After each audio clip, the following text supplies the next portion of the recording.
Now I can take the next one over, and let's just work on this a little bit.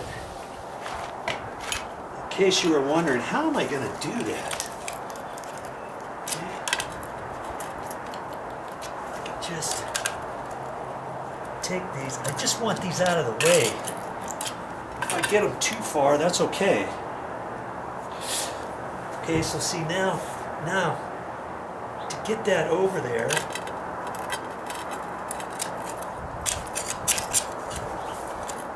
do something like that, which now means the next one's got to be moved over. So see, this tile here has to be moved that way, and in order to do that, I've got to move this next tile. And so it's just a little bit. Every single one of these tiles I'm going to have to kind of jockey over to just get them out of my way to be able to concentrate on working from that one corner over.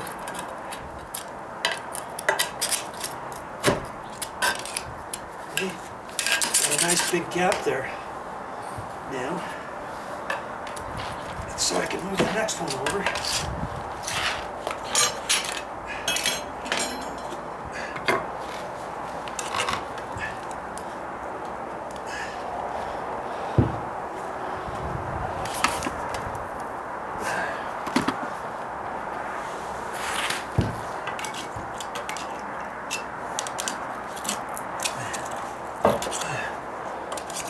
I don't really care.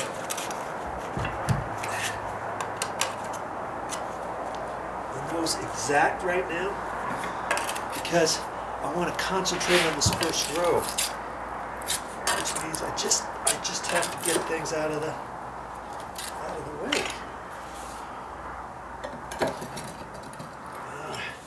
Don't want to do that. There, okay. I was gonna say that tile should go over. Okay.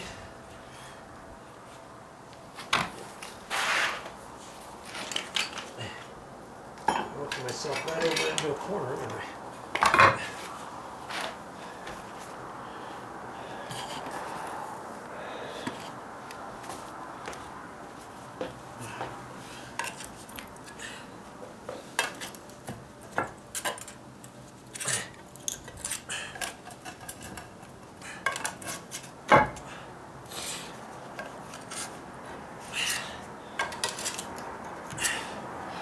I'd rather be doing this now than trying to figure this out later, because this affects my stucco patch and my stairs.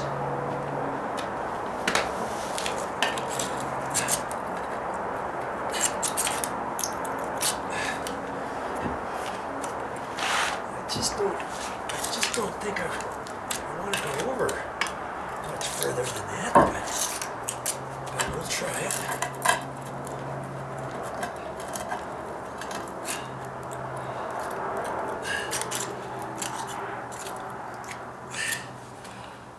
Let's try it and see. See, that gives me more room here, just barely enough room to then get my stucco patch in there. See, if that tile was left about where it is now, see there, I've got just enough room to patch the tile. The tile is stucco all the way down. This will still fit. That line is a lot better now. See? And you see how the gap is here?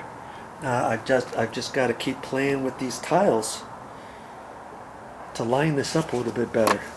So I'm going to keep working on this now that you can see how that all works. And what I'm trying to show you is, if you're going to install these pavers, you want to start out with a straight line. Okay, get yourself a nice straight line wherever it is.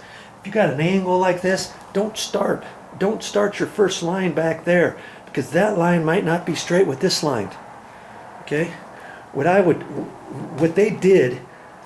do is slightly different. I wouldn't have measured to make sure that these 24-inch ones would fit off this wall, because if this wall is not perfectly lined up all the way through, it's going to be like, where are you going to start? And see, they try to do that. They try to put a full square one in this corner, and they should have pushed it that way another ½ an inch or more. See how short it is, and it looks like there's a big gap there. That's because they didn't start that tile over further.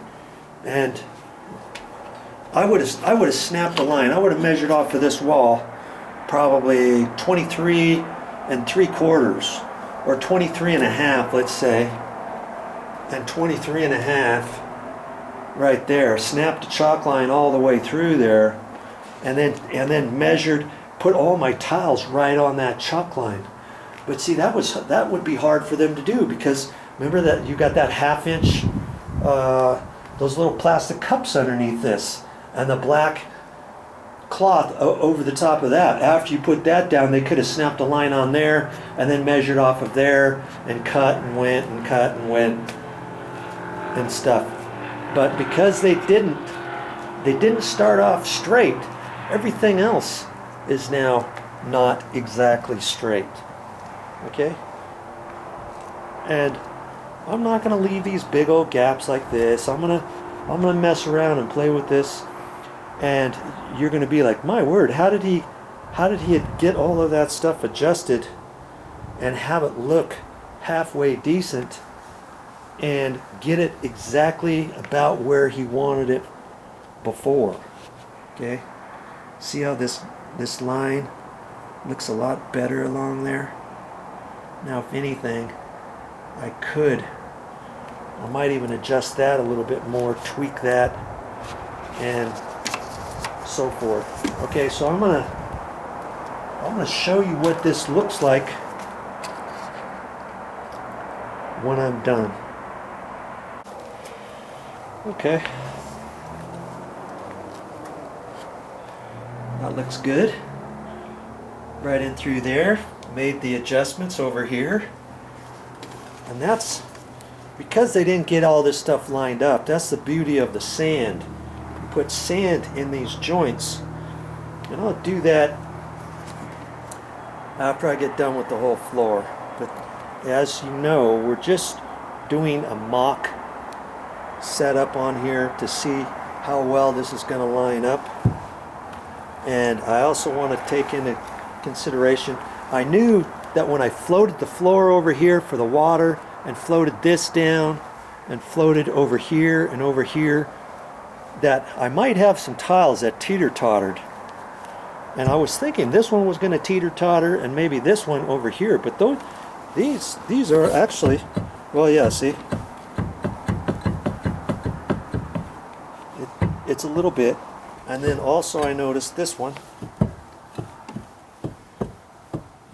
That's because we floated this out, and we have a high edge right there. Okay. And let's see if this one, yep, sure enough, this one does, and this one here does. So I'm going to have to be aware of that.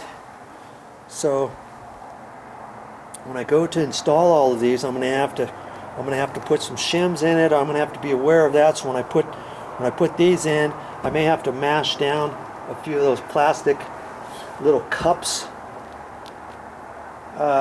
in this area, or I may have to take some little plastic shims. And I have some plastic shims, and I'll have to decide, you know, where to put those, so that when I put the tile back down, it sets nice and flat and doesn't do this wonky business.